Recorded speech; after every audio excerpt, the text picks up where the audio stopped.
يا بني إسرائيل اذكروا نعمتي التي أنعمت عليكم وأني فضلتكم على العالمين واتقوا يوما لا تجزي نفس عن نفس شيئا ولا يقبل منها عدل ولا تنفعها شفاعة ولا هم ينصرون. وإذ ابتلى إبراهيم ربه بكلمات فأتمهن قال إني جاعلك للناس إماما قال ومن ذريتي قال لا ينال عهد الظالمين.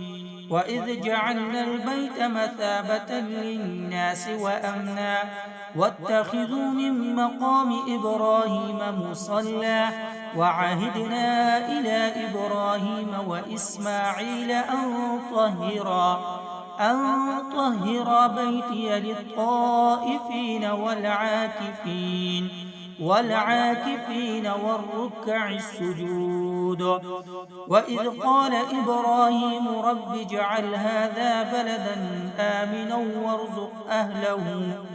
وارزق أهله من الثمرات من آمن منهم بالله واليوم الآخر قال ومن كفر فأمتعه قليلا ثم أضطره إلى عذاب النار وبئس المصير.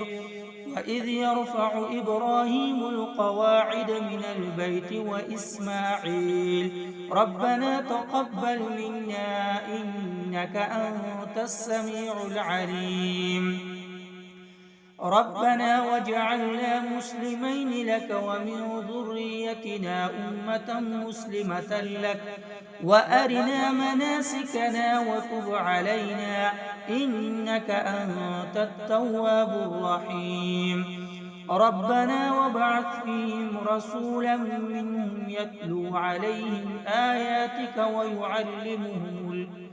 ويعلمهم الكتاب والحكمة ويزكيهم إنك أنت العزيز الحكيم. ومن يرغب عن ملة إبراهيم إلا من سفه نفسه ولقد اصطفيناه في الدنيا وإنه في الآخرة لمن الصالحين. إذ قال له ربه أسلم قال أسلمت لرب العالمين. ووصى بها إبراهيم بنيه ويعقوب يا بني إن الله اصطفى لكم الدين فلا تموتن إلا وأنتم مسلمون.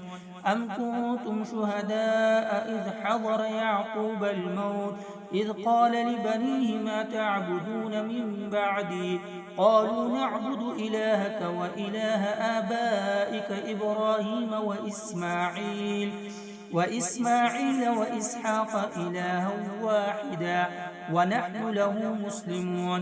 تلك أمة قد خلت لها ما كسبت ولكم ما كسبتم ولا تسألون عما كانوا يعملون.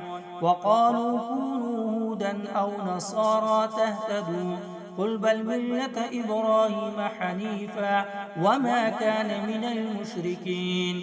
قولوا آمنا بالله وما أنزل إلينا وما أنزل إلى إبراهيم وإسماعيل وإسحاق ويعقوب والأسباط وما أوتي موسى وعيسى وما أوتي النبيون من ربهم لا نفرق بين أحد منهم ونحن له مسلمون. فإن آمنوا بمثل ما آمنتم به فقد اهتدوا وإن تولوا فإنما هم في شقاق فسيكفيكهم الله وهو السميع العليم. صبغة الله ومن أحسن من الله صبغة ونحن له عابدون.